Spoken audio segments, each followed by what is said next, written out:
Ito, jumper ang inabot ng motor natin guys. Kasi pag start ko kanina, ayaw nang umandar. Ilang araw ko na napapansin to na papatay-patay siya. Yung pala kasi hindi natin na-check yan. Yung isang terminal na yan, grabe ng umido. Napuno siya ng umido. Kaya siguro sa 2 araw kong napapansin na papatay-patay, hindi na siya nag-charge. Or nag-charge man siya, hindi stable, hindi continuous. Kaya kanina pag start ko ayaw na. Kaya nilinis ko. Tapos ngayon ito dinajumper natin papunta dito sa isang motor. Ewan ko, sana naman umandar to guys. Yan ang mahirap talaga pag hindi ka nag-check ng iyong battery minsan. Pag napuno ng umido, nawawala ng contact guys, naglulus. Kasi parang sisiksik yung umido doon sa dapat na contact ng poste at saka yung wire connector. Wala na, hindi na yan aandar. Kaya hindi nakapag-charge, nalubat. Kaya try natin yung jumper to.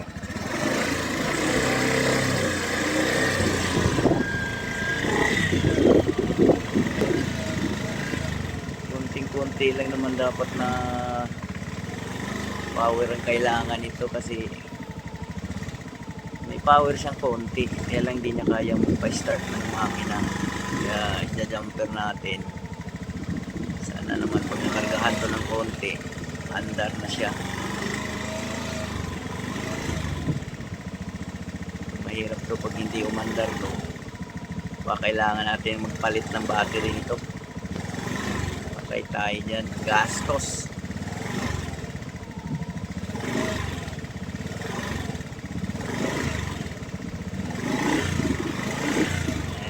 Taasan natin yung motor to.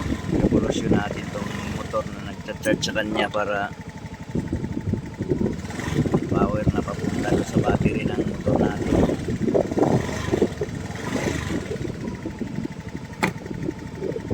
Mandar ka naman.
Try nga natin eh.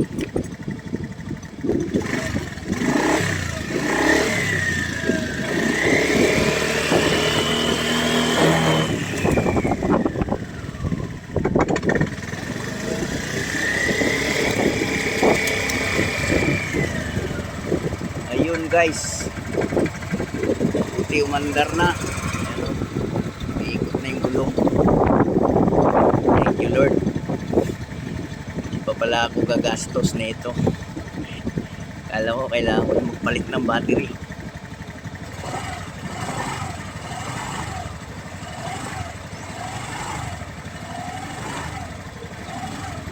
Kaya ngayon, lesson to learn. Kailangan dapat i-check yung poste ng battery kung hindi ba yan nag-omido. Dahil pag nag-omido yan, corrosion, patay, nawawala ng contact.